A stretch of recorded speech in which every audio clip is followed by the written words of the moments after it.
Hello' guys, কি খবৰ? আশা কৰোঁ সকলোৰে ভাল। আজি মই আহিছোঁ আপোনালোকৰ অন্য এটা ভিডিঅ' লৈ পেলাই।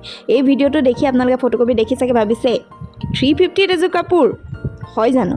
হয়, এযোৰ 350ত কাপোৰ মই বনাই দেখাম। এযোৰ কটনৰ কাপোৰ। এযোৰ খুব বেছি আপোনাৰ সৰহকৈ যদি লয় 180 মানত পাব, আৰু নহ'লে 220 বা 250ৰ ভিতৰত আহি যায় এযোৰ কটনৰ কাপোৰ। তো এযোৰ হোৱাইটত এযোৰ কাপোৰ লৈছোঁ, আৰু এনেকুৱা যিটো ফুলৰ লেচ সেইটো আধা মিটাৰকৈ লৈছোঁ, আৰু তাত লগাবলৈ এইটো আঠা। ইয়াৰ দাম মাত্ৰ 17 টকা।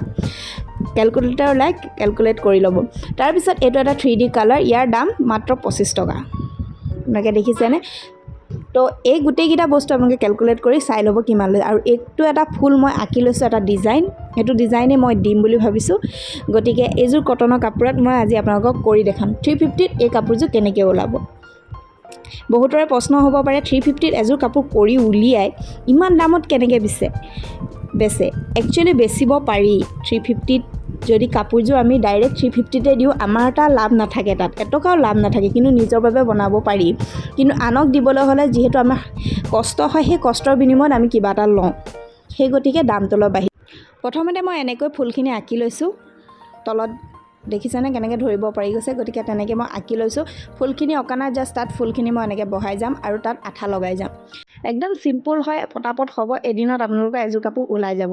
গতিকে আপোনালোকে যদি নিজৰ কাৰণে কৰিম বুলি ভাবে তেনেহ'লে কৰিব পাৰে। মাত্ৰ 350 খৰচ হ'ব, তাতকৈ কমেই হয়, কিন্তু মই 350 এটা ৰাউণ্ড ফিগাৰত পইচাটোৰ কথা কৈছোঁ। গতিকে এইযোৰ কাপোৰ তেনেই সহজ বনাবলৈ। আৰু এইটো দেখিছেনে 3D আউটলাইনাৰটো ইমানেই সহজ যে পাতখিলা আঁকিবলৈ ইমান পটাপট হৈছে। এইটো অলপ ভিডিঅ'টো মই ফাষ্ট কৰি দিছোঁ, কিন্তু সঁচাকৈ বহুত সোনকালে হয়।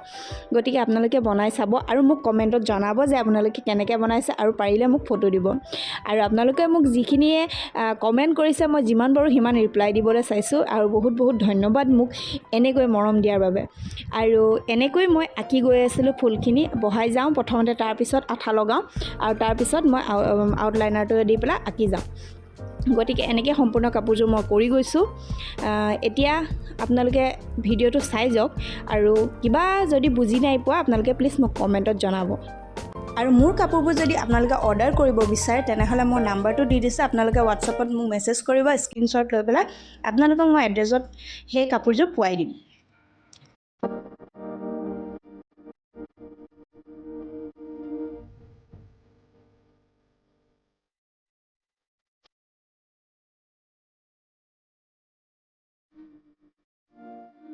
তো আঁকি হৈ গ'ল। প্ৰথমতে মই দুইটা ছাইড আঁকি লৈছোঁ।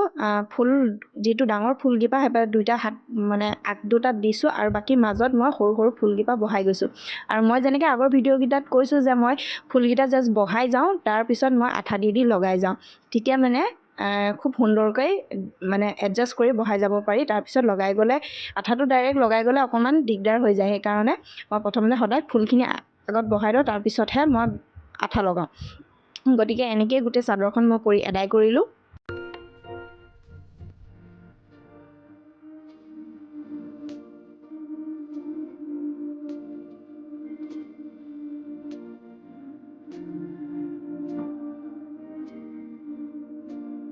গতিকে চাদৰখন মোৰ ফুল আঁকি হৈ গ'ল, ফুল লগাই হৈ গ'ল। এতিয়া মই এই ৰিবনটো দেখিছেনে? এইটো 1 ইঞ্চিৰ ৰিবন হয়। এনেকুৱা ৰিবনটো মই ছাইডত পটি লগাম। সম্পূৰ্ণ এটা ৰিবন লাগিব। এইটো প্ৰাইচ হ'ব খুব বেছি 35 to 40 ভিতৰতে পৰিব। এটা ৰিবনে আপোনাৰ গোটেই চাদৰখন কভাৰ হৈ যাব। কিন্তু মোৰ এনেকুৱা ৰিবনটো কম আছিল, যিহেতু মই ভিডিঅ'টো লৰালৈকে বনাইছোঁ আপোনালোকক দেখুৱাম বুলিয়ে। সেইকাৰণে মোৰ ওচৰত ৰিবন নাছিলে কাৰণে মই এই কাপোৰটোকে সেই ৰিবনটো জোখত 1 ইঞ্চি জোখত কাটি পেলাই মই আপোনালোকক লগাই দেখাম। আপোনালোকে ৰিবনটো ইউজ কৰিব পাৰে, নহ'লে এনেকুৱা যদি কাপোৰ আছে আপুনি এই কাপোৰটো ইউজ কৰিব পাৰে। গতিকে মই কাপোৰখিনি সৰু সৰুকৈ কাটি লৈ পেলাই, সমানকৈ কাটি লৈ পেলাই চাদৰখনৰ আৰু মেখেলাখনত লগাই দিছোঁ।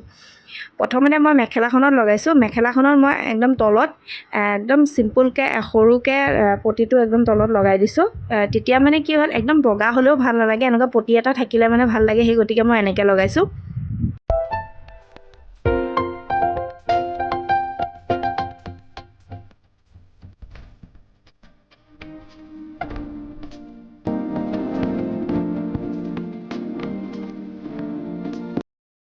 একেবাৰে কামটো এদায় কৰি পেলাইছোঁ। মেখেলাখনত ফলচটো লগাই মেখেলাখন একদম ফিটিং কৰি পেলাইছোঁ।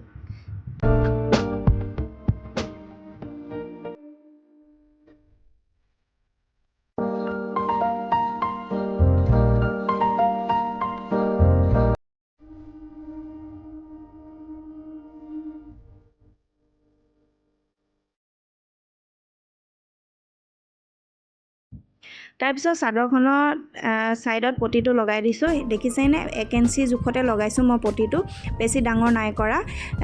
আপোনালোকে যেতিয়া ইউজ কৰিব ৰিবনটো, তো ৰিবনটো ইমান ছাইডত মুকুতাব নালাগে। মই এনেকৈ মুকুতাই পেলাই 1 ইঞ্চি জোখতে মই পটিটো লগাই দিছোঁ। কাপোৰটো যিহেতু 350ত ৰেডি কৰিছোঁ, সেই গতিকে মই দহিটো বটা নাই। দহিটো বাতিলে অলপ দামটো বেছি হৈ যায়, সেই গতিকে আপোনালোকে জানে দহি বাতিলে কিমান লয়। তাৰপিছত মই গোটেই দুইটা আগ চিলাই লৈ পেলাই কাপোৰযোৰ মোৰ ৰেডি হৈ গ'ল। আপোনালোকৰ সম্পূৰ্ণ ভিডিঅ'টো মই কাপোৰযোৰ কেনেকুৱা লাগিছে দি আছোঁ, গতিকে আপোনালোকে চাই পেলাই কমেণ্টত জনাব। আৰু আজিলৈ আহিছোঁ, বাই।